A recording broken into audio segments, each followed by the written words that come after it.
So how many times have you applied to buy-side firms and have never heard back from them, or maybe a rejection email in a couple of weeks? I know it feels like countless number of times. In this particular video, we're going to talk about how do you structure your resume in a way that it becomes impossible for the buy-side firms to reject you. And we're going to go into how do basically these recruiters or these automated tools think about when you look at your resume to figure out whether it's a good match or not a good match for them. So my name is and welcome to my channel, The Quant Zone.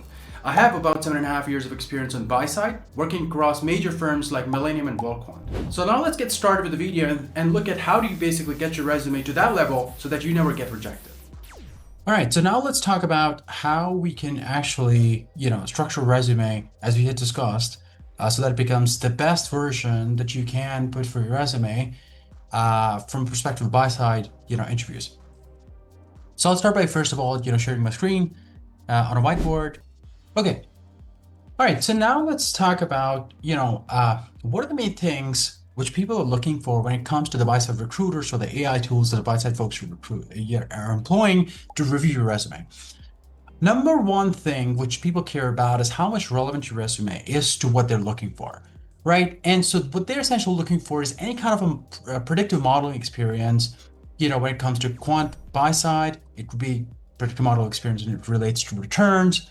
So essentially, if you have any project or any experience in internship full-time where you have done predictive modeling on returns or volatility, that's going to be very relevant to them. Now, if you're in a different field, let's say you're in a technical field, let's say in a data science field, then here, what's going to be more important to them is, are you building those kinds of predictive models which your target firm cares about, okay? So if you're in a credit card fraud detection team, you're applying for them, then if you have such kind of an experience, that's going to be very relevant to them. Now, this does not mean that you need to have a full-time experience to apply, but what that means is, even if let's say you don't have any such experience, how you can structure your current experience in a way that becomes most palatable for them, or they get a sense that, hey, this person has done work in this particular space, but I think there's a high chance they can come to our team and also, implement some of the stuff they've done in the past and learn quickly what we basically tend to do here. All right, so now going back to, again, any kind of predictive modeling, how exactly is it structured so that you can also structure it like that? Now, always there's going to be one model, right? And this model has three elements to it, right? All right, so like I highlighted on the screen, this is the first highlighted part, which is the inputs part, right? And this is like the second part. This is the model part, the second part, this is the third part. So I'm just going to also quickly write here, this is the second part, this is the third part. So these are inputs. This is the model, and this is the output, or the performance part. Okay, so what exactly are basically we talking about here? So in the inputs part, what's most important is what are the different features that you have built here, or what are the different predictive elements, the small features, the feature engineering per se, have you built here? So if let's say you were to do a returns prediction problem in equities, then it could be prior returns that you've used, or you could have used some fundamental metrics like price to earnings ratio or something else. These could be your predictive features, right? So these inputs are important. So if you've done any kind of experience where you have done any kind of a modeling experience, which is quantitative modeling, it could be even just, house price prediction problem, you must have used some kind of features there, right? Those input features are the first level. Okay. Now the second level is the model itself. So what exactly is happening here? Yeah, what you see in the model part is basically all these features are combined together, and then they produce one prediction, right? So it could be house price that you predict using a bunch of other input features. Now these input features could be your square footage, your location, whether it has a balcony or not, and how many bathrooms it has. All these different kinds of features could be inputs, and your model basically could be a regression model, or it could be some nonlinear model that combines all these features and gives you an output, right? So this model is the second part. Now, if you change the setting from a data science to say a quant buy-side prediction model, that could be, you could be predicting returns, and your input features, again, could be predictive features based on price volume data. It could be predictive features based on fundamental data, sentiment data, or something else. But the second part, the model is important because this shows which kind of models you're comfortable with or what kind of models you've worked with, right? So that becomes very important.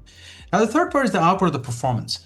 Now, this part is where basically you have what we're trying to tell is how good this model was, right? So here, there are a couple of things to note here. One is, what is the performance metric you care about? Okay, so in a regression problem, it could be an R-square number or adjusted R-square. If you're doing some sort of a back test or you're building a model and you back test in a history, then you care about what was the Sharpe, what was the maximum drawdown it had. And this is again for buy-side quant. If you were doing some data science sort of stuff, then again, if it was classification, then your performance metric could be different. It could be F1 score, it could be classification, accuracy, or recall, or whatever, or something else. So your performance metric becomes important. And here we talk about how did the model perform. And in particular, two things are important. One is, how did the model perform in the in-sample data, but also how did the model perform in the out-of-sample data? Okay, so if your model did well and you were on this project, I think it's very important you also talk about this. So this is like the framework I think you should keep in mind when you're talking about any quantitative modeling or technical experience, right? And now we'll basically look at, now the exercise we have to do is go back to your resumes and look at experience and see whether you did any predictive modeling or any kind of modeling experience and whether you're covering all the three parts, okay? Well, now there could be a case that you did not work on all the three parts, and that's fine. Whatever parts you worked on, you make sure that you mention them correctly. And if you did work on across the entire three parts and you have skipped on adding something, then I would say I think it's important to add all three of them. In particular, if you have to make a choice and you want to skip one, I would say option 3, that the third part, the output performance, is still fine. You can still skip it if it was not good. But the first and the second part is important, right? So this is like very key structure that you have to think about. Okay, now what I'm gonna do is I'm gonna go back to one section of my resume where I actually show you how I have implemented all of this in my resume so that my resume becomes very precise and it's targeted, but it's also very compelling when it comes to basically telling people that, hey, I have this kind of a strong experience, okay? All right, so now we are gonna talk about, so as you can see on your screen, this is my resume, right?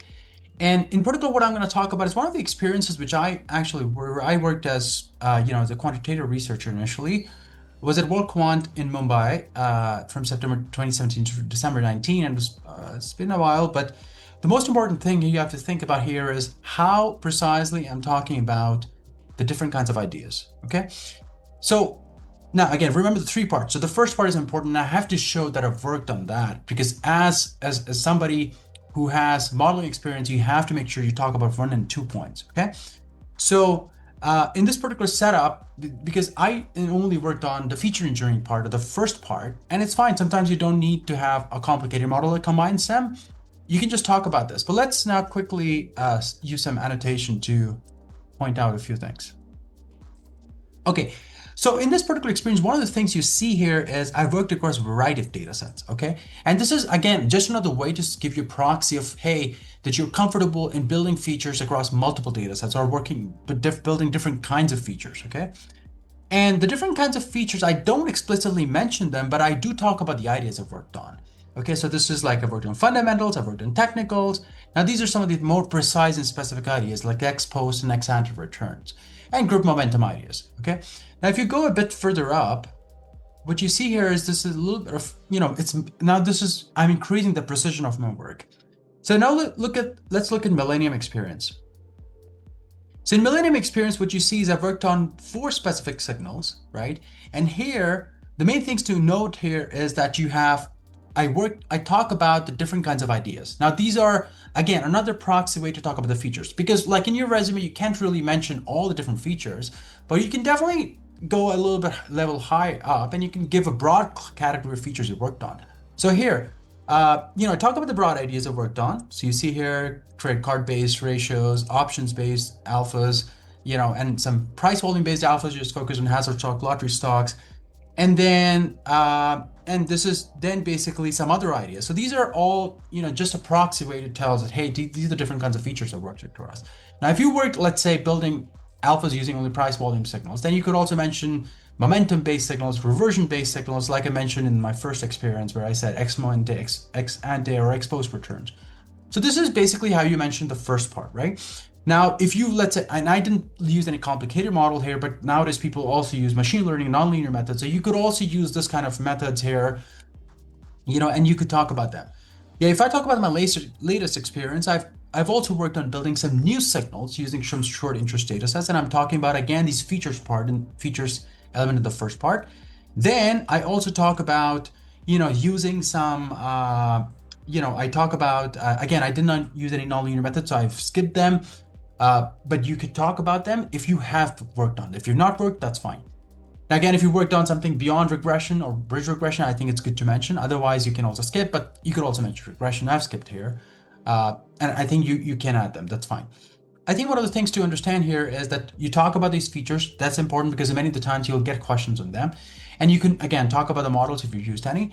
And the third part is basically the performance here. Now, in the performance part, I don't talk about it here, but in the other experience where I wanted to give an aggregated view of all the different kinds of signals I've built, I've shared, okay, my Sharpe ratio was 2.1, average holding period of 10 days.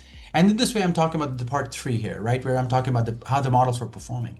So this is basically an example of how you can use it in your resume, and how you can basically use these elements and restructure your stuff in a way that you cover all the 3 elements. And this is very important. Once you start doing it, you will see your resume will become very much aligned with what exactly they're looking for. Yeah. So basically, this makes because anybody who's a recruiter who's going to only spend about 5 to 10 seconds, or maybe an automated tool is going to spend less, but they're going to glance through things, and if they find things that they care about, like if you worked across and if you've built features which they care about.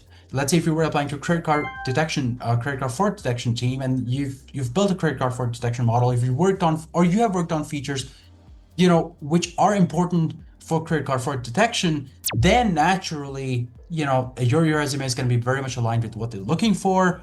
And if you've not worked there, but let's say you want to break into a new field, and you just have generic modeling experience, but then you have, let's say, experience of working across different kinds of combination models. That's step 2, what I was talking about. Let's say you've worked across regression, you worked across ML methods, like support vector regressions, neural networks, all of these things. I think it's good to mention, and of course the performance metrics. Again, if you have any benchmark models also to talk about, it's important to also mention it.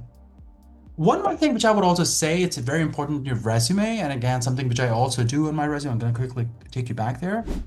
Development of infrastructure work. So for example, in the latest experience, I've talked about some backtest infrastructure, development using multi-process execution framework, system generating raw data, taking raw data, converting matrices, features, and universe constructions, group neutralizations, second neutral portfolios, those alpha decay analysis, and uniqueness test implementations, all these things, these are infrastructure development stuff, right?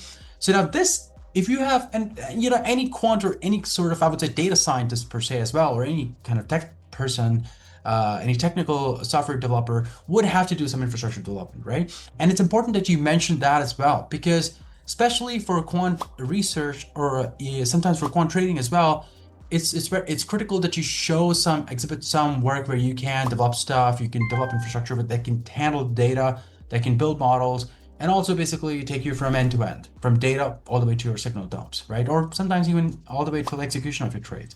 So it's important that basically that kind of information, if you have done any kind of infrastructure development work, it's important you mention that.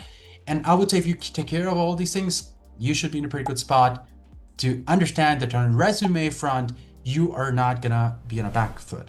Again, if you want me to review your resume and give you direct feedback, again, get in touch with me. Like I mentioned in my previous video, I have launched career coaching services for people. Of course, I'm doing that for current Berkeley MFE students, but also for general people outside. That basically includes students, which are in undergrad, postgrad, but also working professionals who may be in an early career, mid-career, and want to transition and just want to have their resume, fine-tuned. So make sure to get in touch with me, and we can structure out a good deal, and we can take it from there. All right, so I hope you found this video to be helpful. Good luck, and see you next time. So I hope you enjoyed this video, and if you did, please make sure to like and subscribe to the channel if you have not already. Also, please, I would highly appreciate if you could share it amongst your friends and family, or anybody else whom you think is going to be helpful for them. In case you want me to build videos on particular topics, so please make sure to comment below, and also get in touch with me through my socials, which have been also linked below. My email, my LinkedIn, or my Facebook, whatever works for you. So I look forward to speaking with you, and thank you for watching.